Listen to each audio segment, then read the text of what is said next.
Welcome to Space the Nation, where we look at science fiction through the lens of planetary realism and regeneration theory.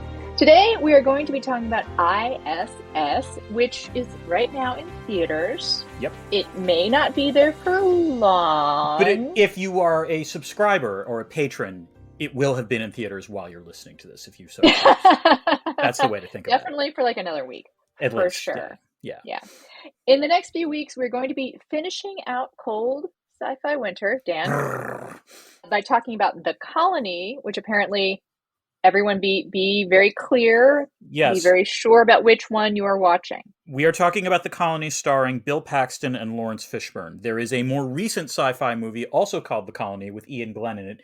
You could watch that one too if you want, but we're not going to be talking about it. We're going to be talking about the cold one. And then we'll be talking about a little indie flick you may not have heard of called The Empire Strikes Back. I've heard it's good, Dan. I've heard there's been some buzz. Yeah.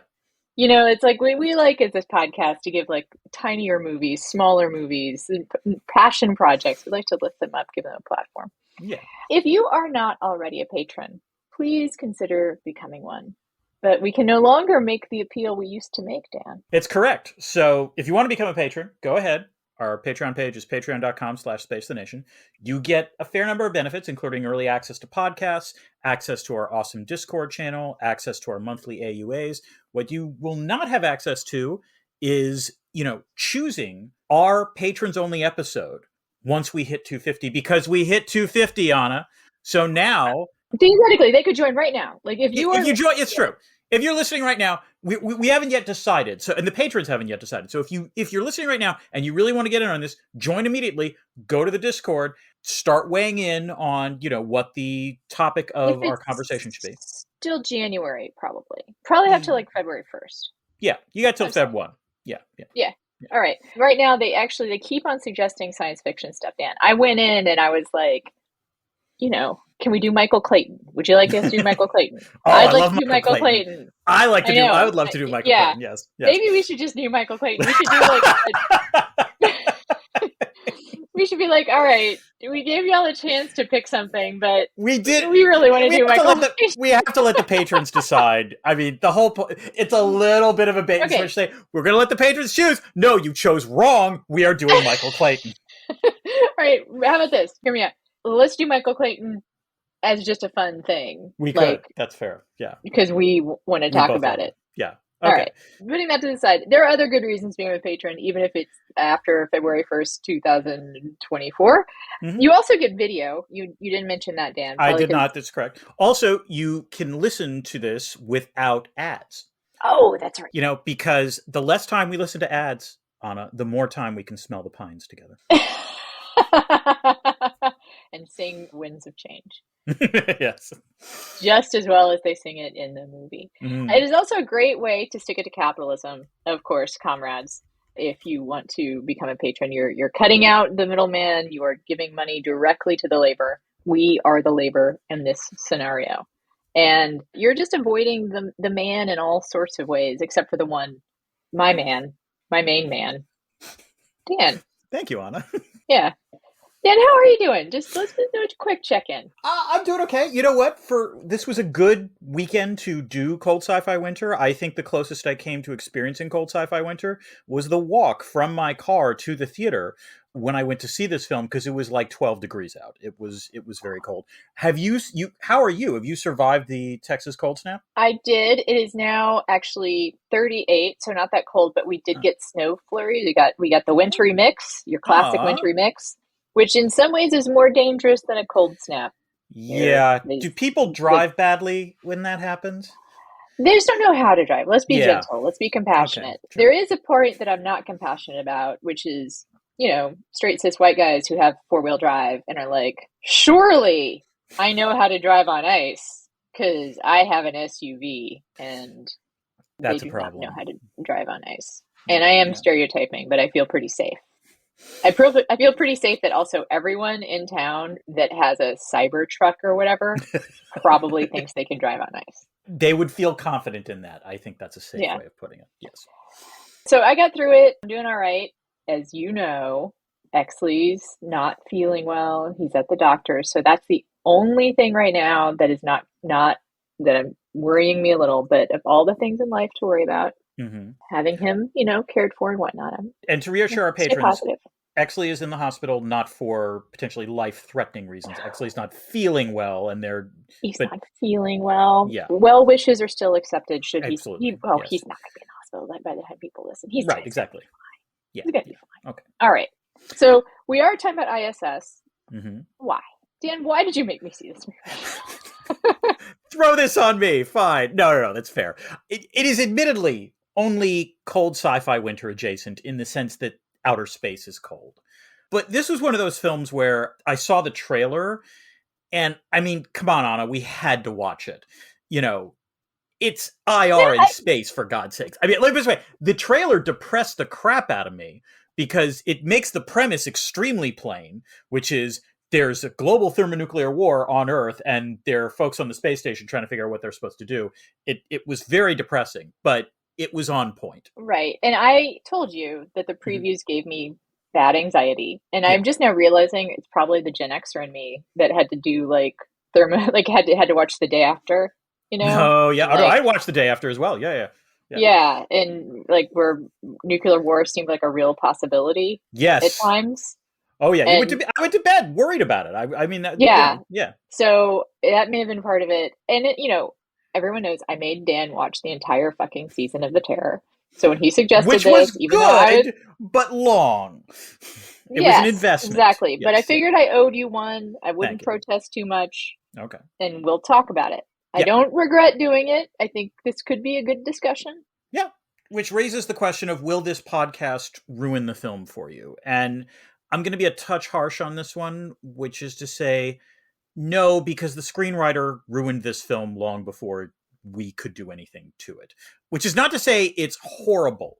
I think both of us liked aspects of it, but it is a fundamentally flawed film, which we will explain in a variety of ways going forward. I think it's a bit harsh to say the screenwriter ruined it. I mean, yeah, I'm going to stick with ruined. Okay. I was profoundly disappointed with the ending. The plot is not especially well. Okay, it's original in a weird way. It has a completely original concept. Yes, and I think in some ways the trailer was actually like, oh, okay. The one thing the trailer does extremely well is tell you this is what this film is going to be about, and it's an intriguing question. So yeah. I'm with you on that, but the answers I got in the film were not great. It is not especially twisty. I mean, it's twisty, but not especially. I found it atmospherically very suspenseful. Yes, but I am easily manipulated by sound cues, and also dying in space really terrifies me. So there was a lot going on that made me feel anxious. I think that's good, and that's safe to say. And I agree with you. There are things to like in this film.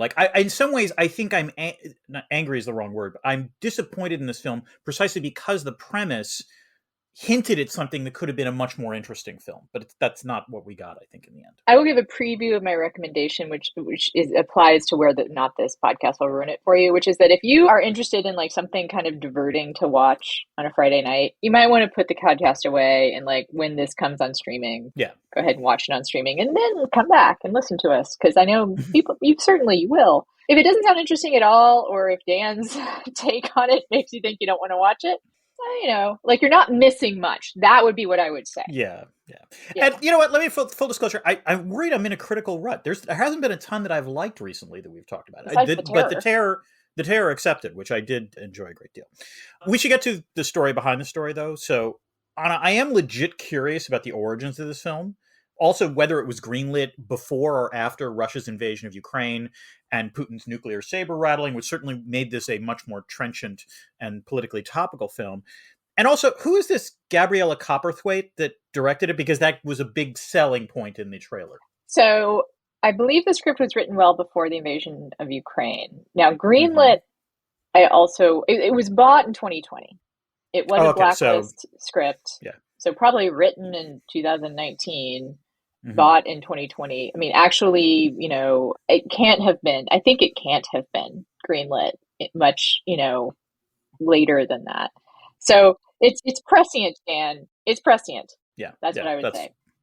Now, Cowperthwaite is interesting. You will know her from Blackfish. Oh. Yeah, she made Blackfish. The documentary which I refused to see about the SeaWorld orcas. Oh, right. Oh, yes. No, I never saw it either because I've been to SeaWorld and I didn't need to. Yes. Yeah. So she made that, which hugely popular, made a huge difference in the world of animal rights. Great. She is our age, which I find interesting. So she didn't make Blackfish until pretty, on in her career. Let's say midpoint in her career. Good for her. She was, I think, sort of a journeywoman documentary producer, making things for ESPN, Discovery, Lifetime. After Blackfish, she made 2 very mediocre feature films. One of them is about a military service dog who dies at the end, so I won't be seeing that either. Oh, Megan Levy. Yes. Okay, it got okay reviews. Did okay. Yeah. And I understand. I'm not ruining it by saying dog dies. That's sort of it's the story. The military service dog gets sick. Okay. And then she did an adaptation of an Esquire article about a guy whose friend moves in to help him take care of his wife who has cancer. It did very badly. Like made for like 18 million and like made like 700,000 at the box office. Oh, that's unfortunate. Really badly, which makes me a little sad because like I root for movies based on magazine articles, Interesting to me that this film has actually a really high wattage cast. It does. There is literally only 6 actors on the screen. They are all very good. Right. And 3 of them have significant awards. Right. The guy that played Christian has a Tony. Our main character, Kira, who's like one of those actors that the kids like. Ariana DeBose. She has an Oscar and was nominated for a Tony. The Tony winner, by the way, is John Gallagher Jr. The guy who plays Alexei, who you may know from Game of Thrones, he played Euron Greyjoy. Thank you! Oh, that was driving me nuts. Yeah. He has a Danish Oscar, Dan. Which is, not. That's pretty fucking cool. But it's cool. Yeah. And also, he's Danish. He's not Russian. And then also, not an award thing, but the woman who plays Nika is, of course, Masha Mashkova. Lana from For All Mankind. Oh, yes. And actually, we've named all the others. So it also stars Chris Messina, who's just good in everything. I mean, he's a great character actor. Usually comedy. But good in this. And great in this. The lead Russian, Nikolai, is played by Kosta Ronin, who, for those listeners who are familiar with The Americans, will recognize him as Oleg Burov. He was fantastic in multiple years of The Americans. And I think we can actually agree on this. The cast is great. The acting is great. It is uniformly no duds in the acting. Yeah. And obviously, leave this way. I am particularly impressed with their performances because at times they're asked to say and do things that seem crazy. Yeah, there's no other way to put it. There for me were comic moments in this film when they were not supposed to be. And they sell everything. They sell them as much as well as possible. Yeah. So Chekhov's What's It, Dan? I think there's almost too many Chekhov's What's It. There was the first 15 minutes of this film was entirely. It's like Chekhov. I mean, and not just because they're half Russians either. Yes, exactly. I was laughing. I put, which is not entirely accurate, Chekhov's creepy sleeper, because one of the more unsettling. It comes back in the sense that, Christian winds up being creepy later. So, I'm going to say yes. Okay. Yeah. All right. Okay. But, that was honestly the most disturbing moment in that film. And it doesn't really come back. It doesn't really come back. But the things that come back were so obvious that I didn't want to do them. I mean, we could do Chekhov's, tether, Chekhov's life support hum. Yeah. What else was there? Chekhov's life support hum is the one that's a little... No! If you don't hear that humming life support, then that's bad. I swear to God, I almost expected to tell us that. You could just have it go silent, and people could be like, "Wait a minute, what's that silent?" I honestly thought the actor was going to look to camera when he said that. It was so obvious, poke. Yes. Don't you agree? They could have never said anything, and then just have it go silent at some point. Sure. And all they had to do was show the fan go off. Yeah. I mean, there were easy ways. Yeah, they didn't have to be so obvious about it. There were other ways they look at this fan and the noise it makes. Yes. Worry if you don't see it spinning. But when would that ever happen on it? Yes. Yeah. No. It was, as I said, actually, you're right in the sense that there was so much introduced. There were a couple things that I thought were going to be Chekhov's, but were not, like the handholds, because they mentioned that.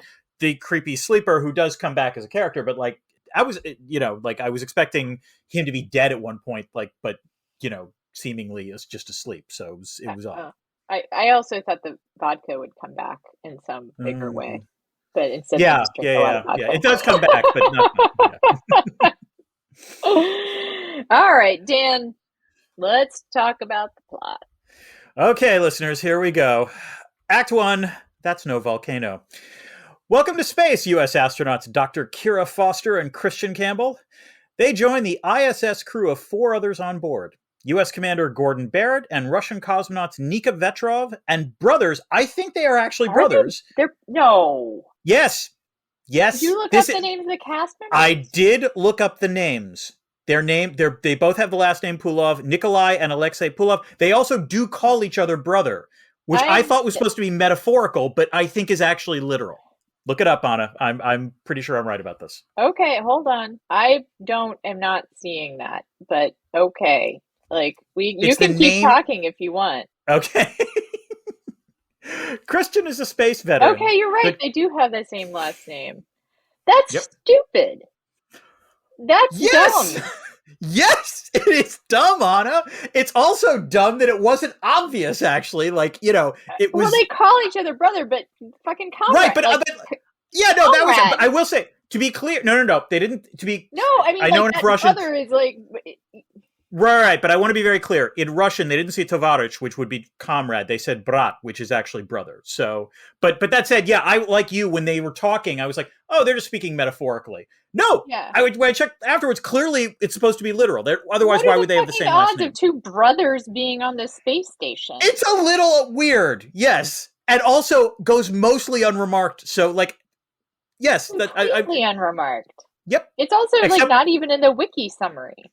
Okay, let's keep moving. Of all the things in the movie that we had a problem with, we're now just remarking on the newest one. Yes. So, or rather, the one that Anna just learned about, which I had, as I said, my newest problem. Yes. Okay. Yes. Anyway, Christian is a space veteran, but Kira is a rookie. While Kira gets her space legs under her, she gets a read of the rest of the crew. Gordon and Nika seem kind of flirty with each other.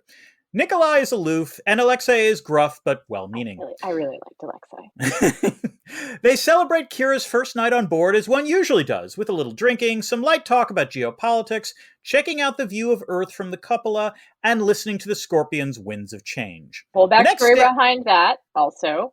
What? The Crooked Media. There's a whole backstory behind Winds of Change. Yeah. Crooked Media has a podcast about it. I also want to say I really did like that scene. It was very well done, and like if the rest of the film had operated on that level, I would have been pretty happy. Yeah. But the next day, Kira is checking out the cupola while the internet is down and sees a fiery mushroom cloud on Earth. They all check it out and see not one explosion, but a whole bunch of them. They close the cupola and try to raise Earth. Both Gordon and Nikolai get orders on their secure comms, which to my knowledge do not actually exist, by the way, on the ISS, to seize the ISS for their country by any means necessary.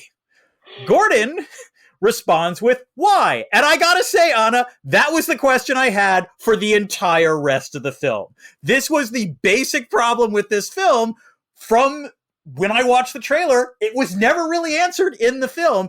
I actually contacted our patron, Billy West in Space, directly after watching this film to ask, is there any strategic value whatsoever to seizing the ISS? And he said 0. There would be no strategic value.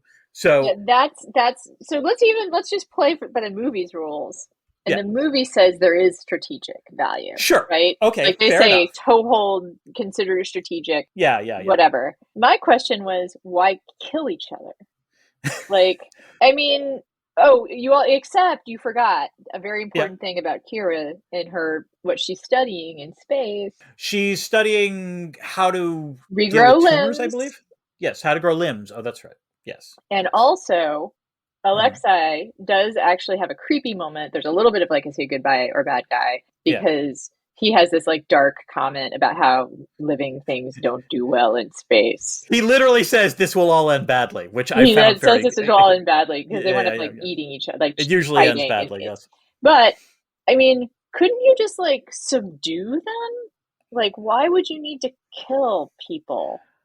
So that I grant you. IR. I guess that's IR. But like, Yeah, I mean, in some ways, this gets to the IR portion of it, which we will talk about. Okay. But I guess the way I would put it is, bear in mind that, you know, the U.S. astronauts feature at least 2, if not 3 members of the military. Okay. I can only assume the Russians Yeah. do as well. Yeah.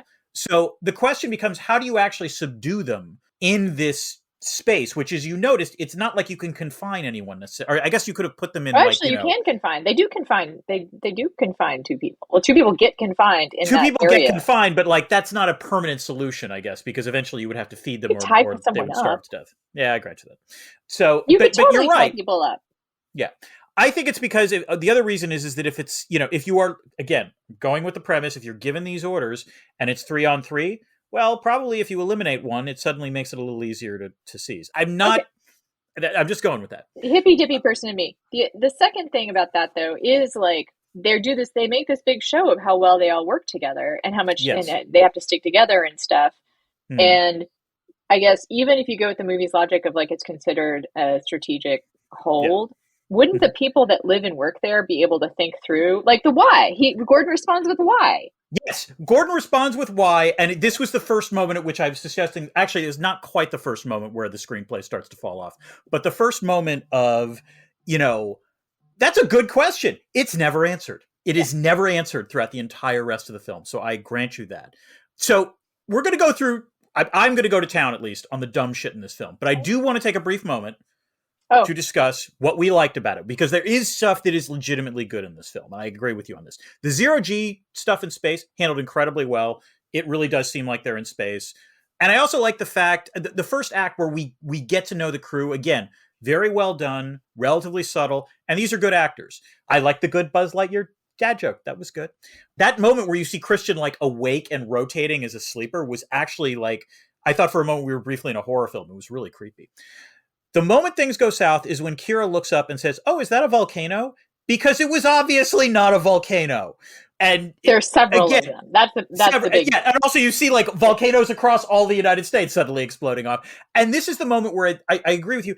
The problem is that you are supposed to be taking people who are supposed to be very intelligent. It's actually really funny because Kira at one point says, "I swear I'm smart," because she screws up opening the bottle, doing and saying the dumbest things in space ever. Because you're right, everyone's actions from here on in go downhill quickly. And they're only sold by the strength of the actors.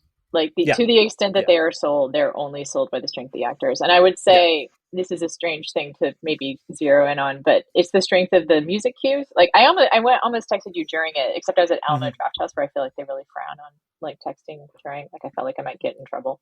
But what did we see that had the terrible music cues? Was it Creator? No, it was something recently that we saw and we laughed about the music cues. Silo? No, not Silo. We saw something recently where we were making fun of like how over the top like the music cues were. Oh no, I can't remember now. But yeah, I mean the music cues in this film also over the top. Like, and also like I think they work actually. I think they work. Like I found the music cues and like the atmospherics of like, oh, something bad is going to happen.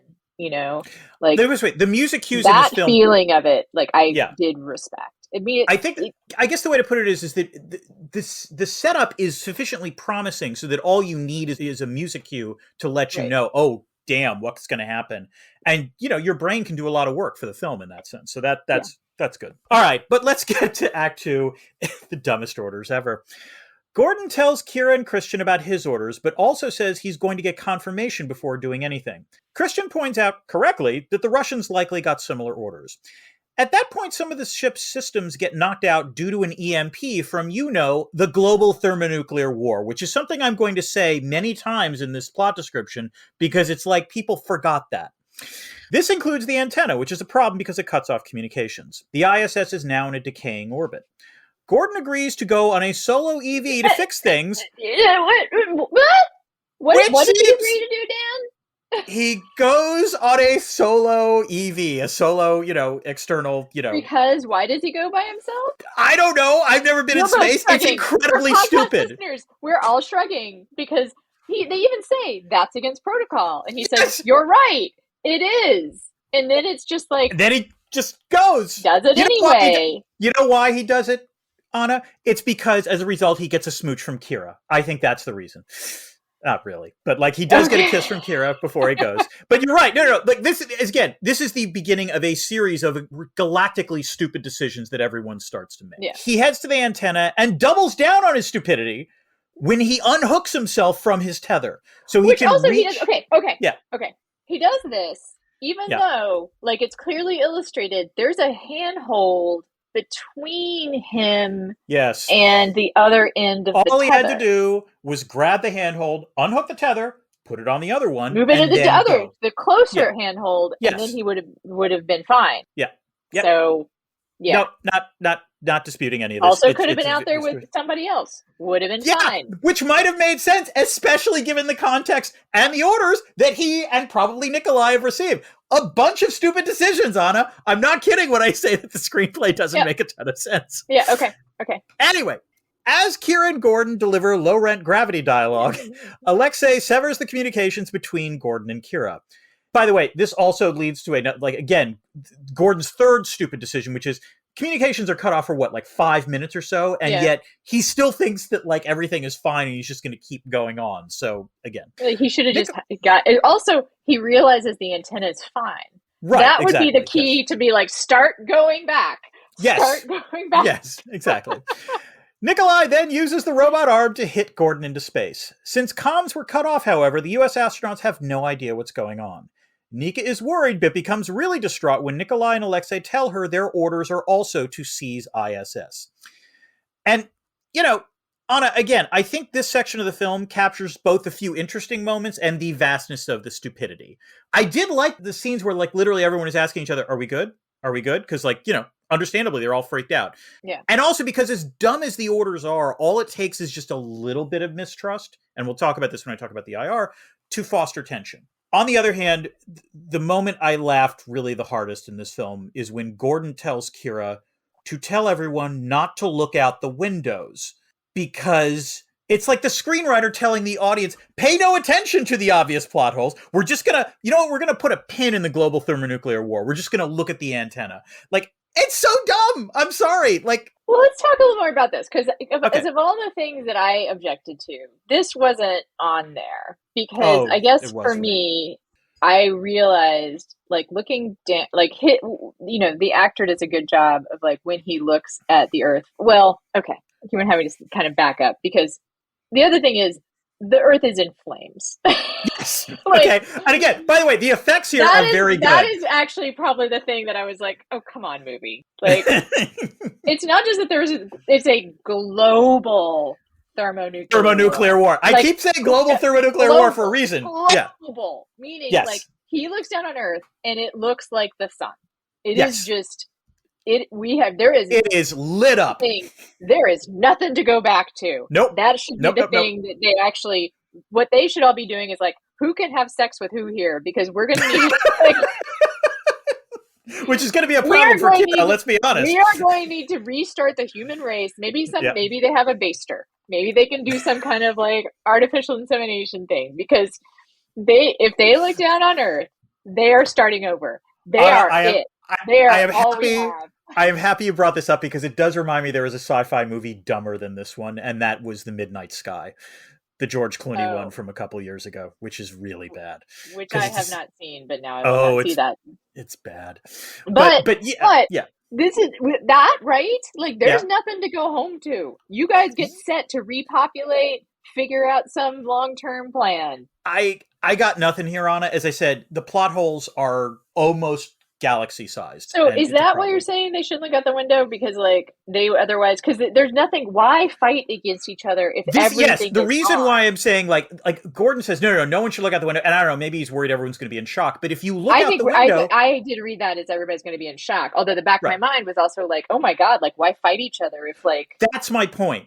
Okay. All you have to do is look out the window to realize this is not just an exchange of nuclear weapons. This is World War III.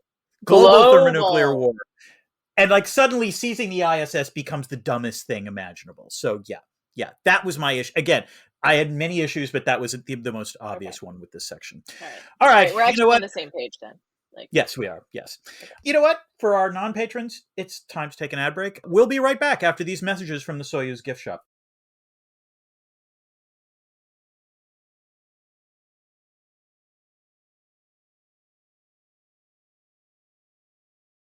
And we're back. Dan, what did you get me? Did you get me a plot device? I got you a Deus Ex Machina. Okay, thank you. They sell those at the Soya's gift shop. They should. Yeah. All right, let's get to Act 3, hide and seek. Also really dumb. We'll get to this. Christian warns Kira that they're on their own and outnumbered by Russians. Nika shows up and asks to talk to Kira in private. She fesses up about the Russians' orders. Kira initially lies, but then cops to the U.S. orders as well. Yay, they trust each other because they're women. Nika tells her, "Hey, I'm sorry, it was so on the nose that I don't know if that's even like. Oh, that was clearly the point that they were trying to do, I think. All right. I'm sorry. Anyway, the point is, you know what? Yeah, it's true. Men are not trustworthy, Dan. So go ahead. I take that back. But also, actually, I do want to say here, Masha Mashkova sells this scene in a way that I didn't think was possible. And so, yeah, I will grant that. Nika tells Kira that Alexei is working on radiation treatments, which I guess is pretty important given the global thermonuclear war going on the planet. Nika hatches... Sorry, because everyone's going to need it. Everyone's going to need it, and I'm sure they can replicate it. I don't know. The polls are red in the, it's they, maybe just some FX guy got over enthusiastic and was like... Did he go, are you saying he went on a Mexican FX binge? And and they just didn't think to you can't fix it in post because it is post. So they're just like, oh, well, I guess it's going to look like an angry red fireball. I think this is actually a big problem because weirdly, again, the visual is quite arresting. Like seeing the world on fire, it's arresting, but it actually weakens the film. If they had only had a couple of these, maybe on both sides, then suddenly a lot of this stuff makes, again, the ISS is no strategic value, but if you ignore that, suddenly a lot of this stuff has a little more plausibility. But as it stands, no. I wish they'd explained why it has strategic value. That is actually something that it would have been a good hand wave, even if it's a hand wave. Even if it would have been just I grant you. Yeah. Even if it's just we have information up there, or we have they could have made the radiation treatment the thing. The radiation treatment could have been the MacGuffin. Anna, I feel like we're making the screenplay better by recording this podcast. I think we need to reshoot this film by recording this podcast. Yeah. Okay. Anyway, back to the land of stupid. Nika tells Kira that Alexei is working on radiation treatments and hatches a plan to create a diversion that allows Kira, and only Kira, to grab Alexei's samples and escape via the Soyuz pod to where I don't know, but presumably to provide the radiation treatment. Kira, however, finds no samples. Yeah, it's always, again, my go-to place, just as you know. Yeah. Kira opens up Alexei's locker, but finds no samples, and Christian persuades her that Nika was pulling a con. Nika, meanwhile, actually is setting off the diversion, threatening to set off an explosion. As Nikolai and Alexei try to talk her down, Christian conks her on the head. The Americans and the Russians retreat to their separate corners of the very small space station. Christian tells Kira that Nika is likely dead, which is true. He suggests that they hide, which is insane. I'm sorry. This was the part where, again, Let's hide on this space station. They really did. You see them hiding in a storage compartment. It's not that big. They were going to find you at some point. Again, just whatever. Alexei is angry at Nikolai for what he's done, but then, checking the exterior cameras, sees that, shock, Gordon is still alive. Anna, were you surprised that Gordon was still alive? No. No, neither was I. Deus Ex Gordon. Deus Ex Gordon. Alexei uses the robot arm to help Gordon back onto the ship while Nikolai goes hunting for the other Americans. He arrives just as Nikolai tries to pounce. Gordon throws Nikolai into a module and locks the doors. They tussle and successfully kill each other in the most obvious mutually assured destruction metaphor ever. Anna, I can only tolerate so much plot stupidity, and this really isn't the most important thing, but is now the time to ask whether it has become the go-to cliche that protagonist astronauts need a tragic backstory to explain why they've gone to space? I think this is where I'll say some sexism comes into play. Okay. Right? Because it is the woman that has to give the I don't have anyone to go back for. Right. Kind of little speech, you know. I mean, it's cool, I guess, they make her queer because the actress is queer and it might as well, totally fine. There's a little joke about boyfriend and assumptions. I Great. legitimately think that was one of the best things the film handled. It was just it was like less than a minute, and they handled it incredibly well. Yeah. But yes, no one else gets, that's why I left the world behind. Like, right. It's just like, what's a cute girl like you doing up here? Well, and I, we'll get to the Christian turn in a second. I have questions about him as a father. Oh.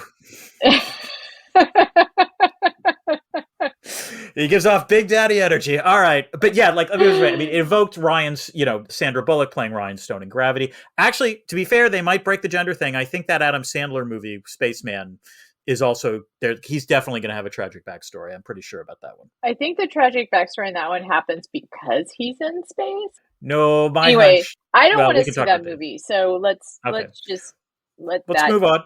To be continued by people that go to see that movie. Go ahead. Yeah. All right, let's close with Act 4, and Christian leaves 3. Kira wakes up the next day, glad she could sleep, and sees that Christian has a Soyuz suit and the radiation samples in his little bubble. She also hears the life support shut down. In the galley, she sees Christian making a sandwich and acting a touch loopy. Christian intimates that he's taking the Soyuz capsule to get back to his family. He tries to get Alexei to leave the room, but there's a space fight, during which Christian stabs Alexei's hand, but Kira strangles Christian with the gift he got her. Oh, the irony. The tether. The tether. Which was... Also, it's a little funny keychain thing. Yeah, it has a tether, just like the tethers we use. I thought that was actually a very poor Chekhov's tether. I agree. I was assuming the tether was going to be used in space. I assumed like she was going to do it. Yeah, exactly. So, yeah, I was a little bummed on that. Okay. Despite the, again, global thermonuclear war going on down below, the internet goes back online, and ground control is functioning perfectly normally and able to boost the ISS orbit safely. Commanders on both sides, because apparently they're alive, ask whether their orders have been followed. Alexei and Kira depart the Soyuz with the radiation samples and end this film with the dumbest exchange I have heard in quite some time, which was how we opened this podcast, which was Alexei asking, "Where are we going?" and Kira saying, "I don't know." So the Soyuz, does it always leave from Russia? I don't even know. Like, I guess I assumed they must be going back to Russia because it's a Russian... Well, the Soyuz leaves from Russia, but if it's a capsule, presumably it could land elsewhere. I guess. Yeah. I just like, by that time I was like, well, I'm glad my two favorite characters survived, Sure. Like, also how they're necessarily going to re-enter, I don't know. I mean, it does seem to me they would have needed some help from ground control. Lots of questions. And also, they don't have enough samples of that radiation sickness treatment for that level of destruction. I disagree, Anna. They definitely do, because there's maybe 10 people alive on the planet. Sure. So, okay, let's get to all of the dumb plot questions that we have not addressed, so forth. We've addressed some of them. Yeah, we've addressed some of them. But, like, for example, Alexei cutting off comms. He then later says he had no idea what Nikolai was going to do. What did he think was going to happen when he cut off the comms? I had the same thing. I did think that the actor did a good job of showing, not telling, right? Like, I mean, it is a big decision for him to do it. And it's a little bit stupid. I mean, obviously it's a big decision, but he's a good actor. Like, you believe it. You believe that this character is having trouble making this decision. He realizes, in the moment, you think he realizes the gravity of doing this. Right, but then later, he clearly did not realize the gravity. Yeah. I really did like this character. I really did like how he just isn't good at communicating, right? Like, literally not good at communicating. Yeah. He doesn't, as he says, American very well. He doesn't know English very well. He's just kind of a gruff guy. And at first he seems really intimidating and very hostile. And then he actually has a character progression, very believable. Again, he does. The actor, where you realize, he's actually not a bad guy. He's just kind of awkward, right? Yeah. Mm-hmm. So he does great. You have more stuff. Go ahead. Yeah. So again, the fact that they were brothers, we talked about this, but it's worth stressing. It's a weird thing because, like, again, in the credits, they're clearly supposed to be brothers. They kind of say it, but in the context of the film, it made no sense, and it was just bizarre. I think the most obvious, the two biggest questions I have is, first, why does Christian shut down the life support? That was the dumbest goddamn thing to do. It was unnecessary. He's going to leave on the Soyuz. Why would you shut down the life support? Well, I thought that it was so that they would pass out and he could leave on the Soyuz, like in his suit. Oh, But here's the thing about that's dumb about it is, yeah. Dan, do you hear that background hum? That's the life support system. Yes, If you exactly. don't hear that, that's a You should be problem. concerned. Yeah, yeah. Also, So by the way, I when did you love shut it how. off, Yeah, yeah. like it's funny because they're like playing loud classical, Right. and that I guess you don't hear. And then she turns it off, and so Alexa is also like, "Huh, life support system is off." But then also Christian says to Alexei, "I turned the I shut life off the support life system support off. off." Yes. Christian, let me put it this way. Like they really don't want you to forget the life support system is off. Not only do like, oh, hear silence, life Right. support system is off. And then they fix the life support and then leave the ISS, which is also a little weird. Like I get turn out the lights when you leave. I mean, again, like it would strike me that you'd want to stay on the ISS for as long as humanly possible, given again the global thermonuclear war happening on the planet. Now, I mean, in some ways, I think a better screenplay would have sold the radiation treatment a little bit better.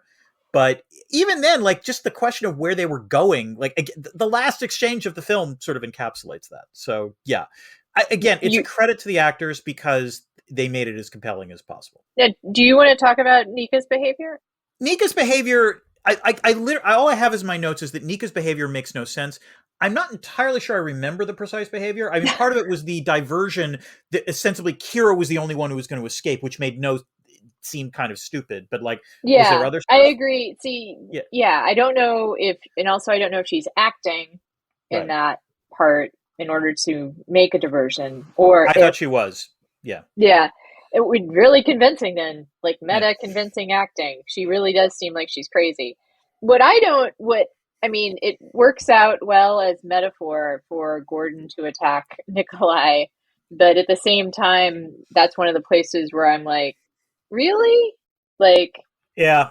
I assume, also, like, does Gordon know that Nika is dead when she attacks? Like, if Gordon had found out that Nika was dead, I could understand him being enraged. And also, Christian killed her. Yes, like, I know. Yeah. Yeah. No. There's a whole host of really he weird behaviors. Nikolai because he thinks Nikolai killed her, but Nikolai at any moment could have been like, "I didn't do it." Although his credibility was not that great at that moment, is all I will say. Yes, but it's true. But then also, like, again, there's the global thermonuclear war, which you'd think that the commanders would be a little kind of like, maybe we should ask some questions about. The biggest problem was that there was never a moment where Gordon and Nikolai have a conversation. And if you were Gordon, before you do the EV, you would have the conversation with Nikolai. That would have made the most sense. And if you do that, you have no film, I guess is the answer. Or you would have a different film. Yeah, that's the problem. That is true. Because I desperately need to know. I'm very excited to hear. Dan, yes, Anna? Mm-hmm. Is there IR in this movie? Anna, I swear I'm smart, but I am dealing with a pretty dumb film here.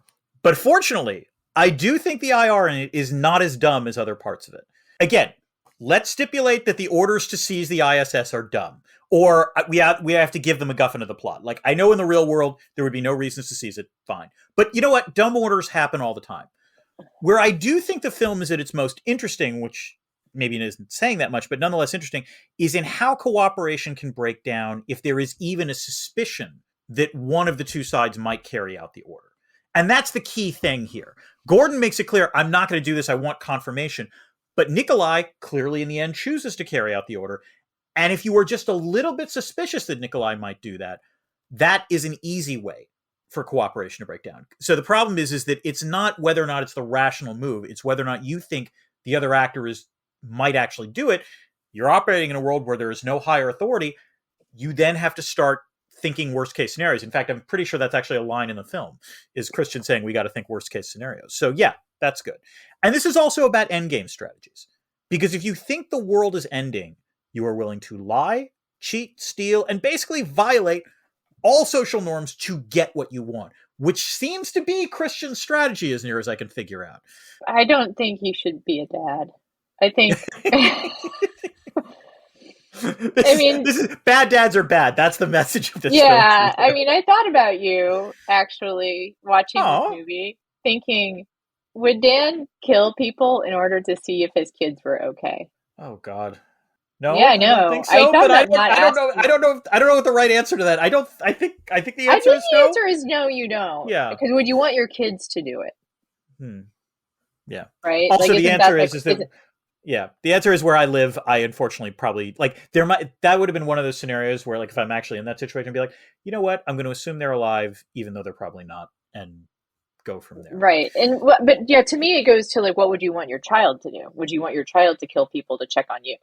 Yeah, yeah, And that's true. I don't think you want that, right? I Yeah. mean, like, especially if it's in that situation where you would, again, so much more could have been done with the anti-radiation, Yeah, again, whatever it was. yes, Like, or like the because MacGuffin, the reason the it's MacGuffin valuable. to make Yeah, it more valuable, to make it a right. limited supply, Hmm. like to make it somehow like, well, it's the only thing that would save Christian's kids, because that's almost a, because what makes it weird is he's just going to go check on his kids. Well, I have to admit, so Because this is they're dead. where Christian, they're dead. I know this is where John Campbell's performance I actually thought was sufficiently strange that I actually thought it worked, which is he wasn't Yeah, thinking clearly in that moment. I think that's is the true. answer. It's not like he was rationally thinking, "I've got to go check on my kids." At that point, he like his behavior in the galley in that final scene Yeah, is really bizarre that's true. and sufficiently weird so that you're not thinking he's acting it like out of desperation. You're thinking I he's also not thought fully with the we whole were thing. going to get maybe more military stuff there. Yeah. Like, go ahead. I No, know no, you had this a was a point to this was make. oh no, it was just I did like that there was a tiny little bureaucratic politics joke about the fact that Kira was in the Marines and Christian was in the Air Force, and it's a lovely little moment where Gordon is saying, "You're in the Marines, you don't talk, you don't talk about it." It's like, well, Christian's in the Air Force. That's what you would expect, which is a very funny dig at the Air Force. I was actually surprised there wasn't a Space Force joke, although I think it didn't quite exist at the time this would have happened. Not when it was written, at least. Yes, exactly. Yeah. But yeah, like I think in some ways the weirdest character, but also the one who winds up essentially being the Deus Ex Machina is Christian, because he's the one who he conks Nick on the head. He's the one who sets in motion the final aspects of the plot. And he doesn't seem like a terribly stable human being, which but like admittedly it's an extremist situation, but nonetheless, I'm just saying. So Anna, I do have a question for you. Ah, yes, Dan. Is there a critique of capitalism in this film? Dan does not end well.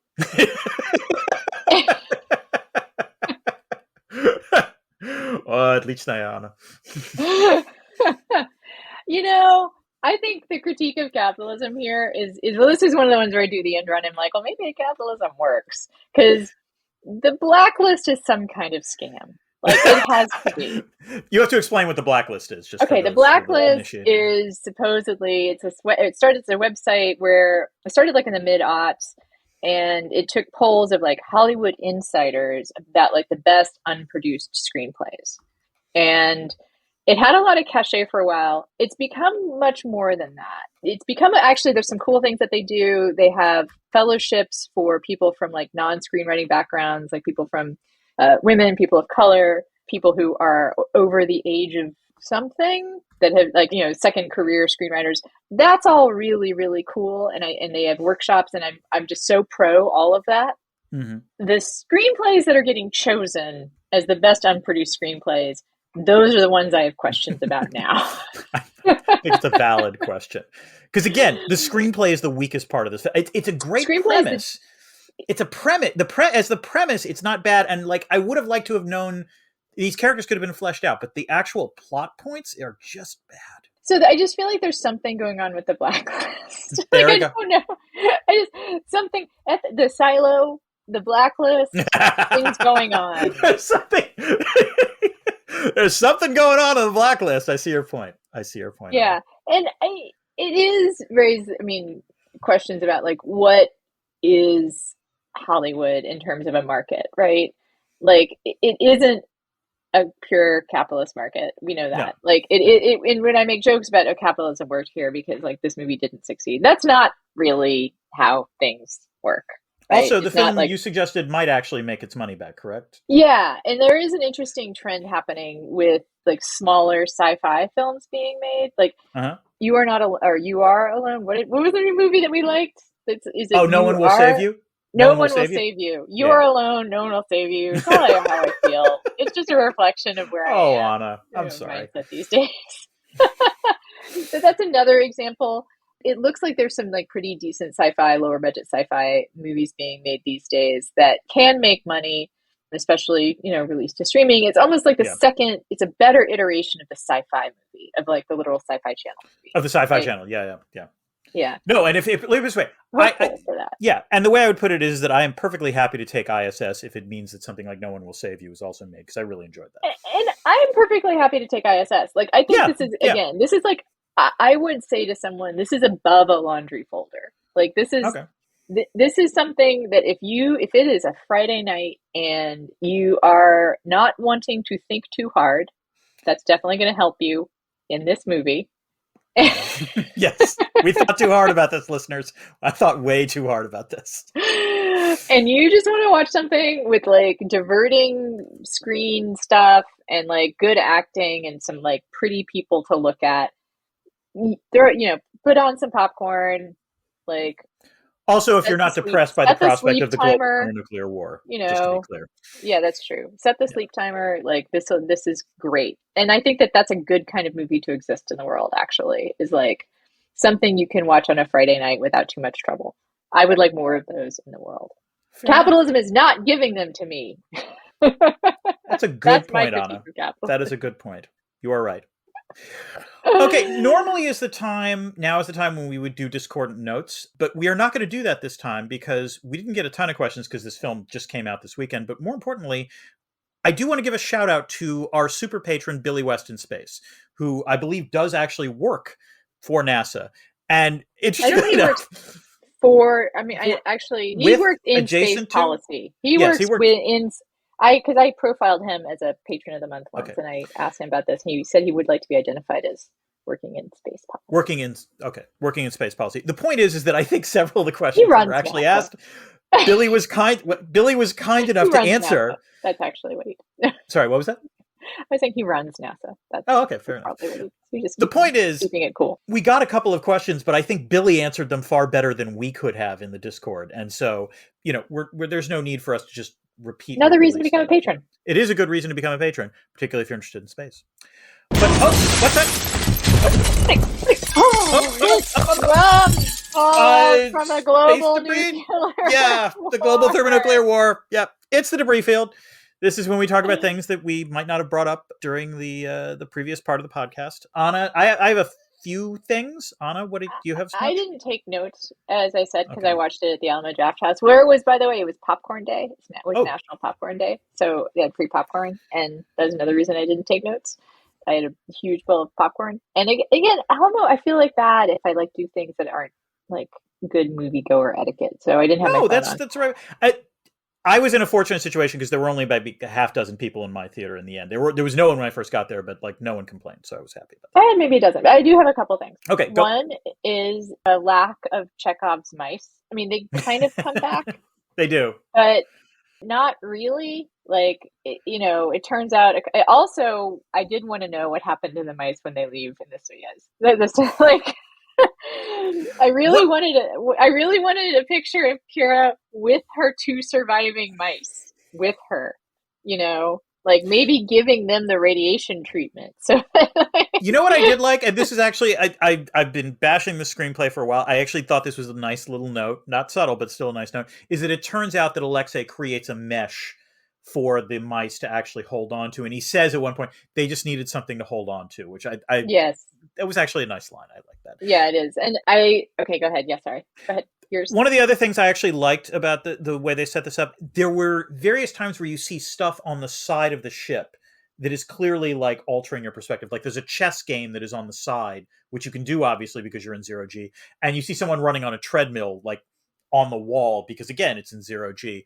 Again, it's a subtle point and not as subtle film, but like the idea that your perspectives are going to be altered by watching this. So that was good. Yeah, I think I'll just say in general, like it is an odd that it's so not good. Like it's odd to be so mediocre because there are, we talk about good, bad movies, and this is a movie that someone cared about. you know, like people cared about making this movie. Mm-hmm. And it's an odd miss to have people clearly care and then miss some huge things. Yes, yes. Which speaking of which reminds me that even the tagline for the poster to this film is incredibly stupid. The tagline is, "The war on Earth will be decided in space." No, it won't. It's not going to be decided in space. Everyone loses in the global thermonuclear war. It's a dumb line. Sorry, it just set me off. Yeah, you and I are making the movie better and better. Because again, what if you did have something on the ISS that would decide the war? In some ways, like whether that's the radiation sickness treatment or some super weapon or something that honestly is going to make it. Well, I guess what we're saying is anything that would make the space station an actual useful strategic asset. Yeah. Like this way, the better film would have been actually to have done this after maybe 1 or 2 nuclear explosions, and then there is a question of, are we going to launch more? We need the ISS to do something. That would have been more interesting, because then it seems Earth is still viable, and like that creates much more tension. The way I agree. Yeah, just a few more nuclear weapons. Like you could have even kept the same basic plot if you just made it less global. Mess world on fire, like literally on fire kind of thing. Again, arresting image for sure. Very disconcerting to see, Yeah. And then why go back? So another thing I have, just a suggestion. If this film is not doing great in the box office, I'm going to suggest that the producers somehow leak it to the conservative media that the protagonist of this film is an African-American lesbian. Because then they will hate watch this film, arguing, this is what happens when DEI goes to space. Again, there you go, Dan.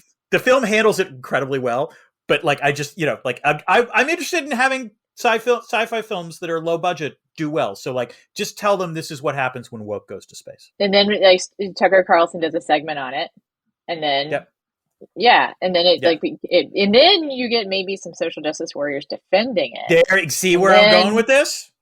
And then suddenly, you see it? Yeah. And then they can also say, the family man turns into the villain. It's true. They did make the cis white man white guy the villain. Although they were all like, Right. And also makes military look bad and gotta go military.